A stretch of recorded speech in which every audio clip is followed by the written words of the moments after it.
আসসালামু আলাইকুম, welcome back to my channel. আজ আমি আপনাদেরকে দেখাবো মজাদার আলুর দম। এখানে আমি আধা কেজি পরিমাণ আলু কেটে নিয়েছি, কেটে ধুয়ে পরিষ্কার করে নিয়েছি।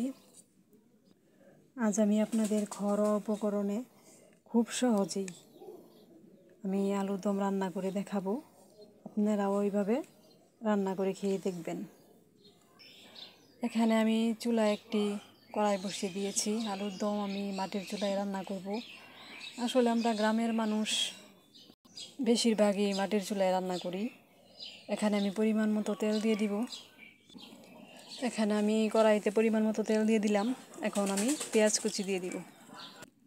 এখানে আমি পরিমাণ মতো পেঁয়াজ দিয়ে দিলাম।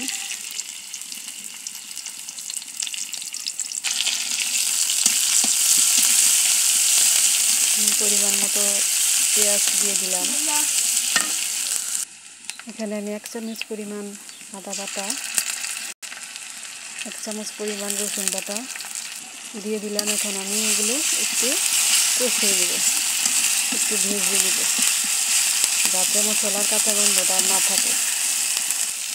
মশলা ভাজা হয়ে গেছে, এখন আমি পরিমাণ মতো পানি দিয়ে দিব।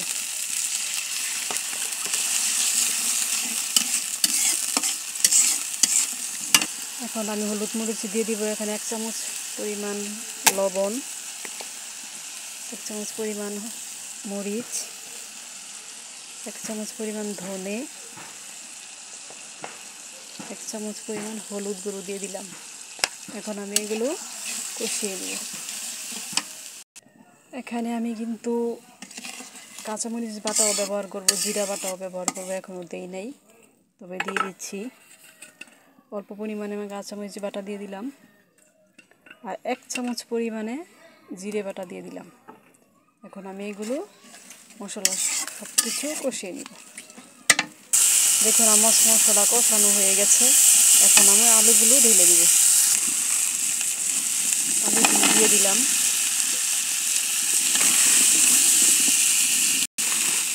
দেখুন আমি আলুগুলো দিয়ে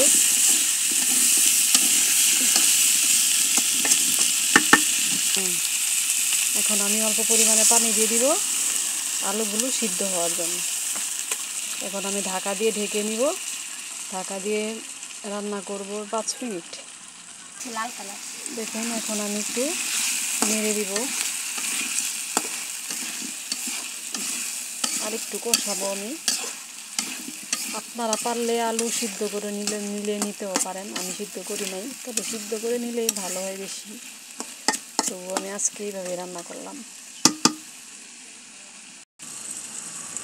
দেখুন আমার কষানোটা হয়ে গেছে। এখন আমি অল্প পরিমাণে পানি দিয়ে দিব। আলুটা সিদ্ধ হয়ে গেছে। অল্প পরিমাণে পানি দিয়ে রান্না করে নিব।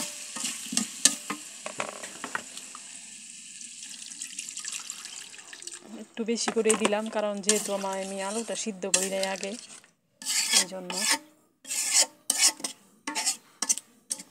এখন আমি এটি ঢাকা দিয়ে রান্না করে নিব। দেখুন আমার বলক এসে গেছে আলুর দমে। আমি এটা একটু ঝোল ঝোল করে রাখবো, আর আপনারা চাইলে আরও শুকিয়ে নিতে পারেন, তবে আমি আরেকটু শুকাবো। ঢেকে দিব আমি। আমার আলুর দমগুলো হয়ে গেছে। এখন আমি কয়েকটা উপর থেকে কয়েকটা কাঁচামরিচ দিয়ে দিব।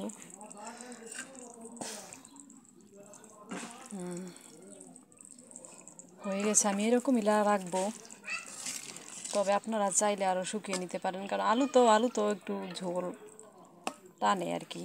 এই জন্য আমি একটু বেশি করে রাখলাম। আপনারা দেখে বলবেন কমেন্টে কেমন হয়েছে। এটা আপনারা রুটি, লুচি, পরোটা, যা খুশি ভাত খেতে পারেন। সব কিছুতেই এটা মানায়, খাওয়া যায়। আর আলু তো সব তরকারিতেই একটু বেশি মানায়, ভালো লাগে। আলু দিয়ে অনেক রেসিপি করা যায়। ধন্যবাদ সবাইকে। আসসালামু আলাইকুম।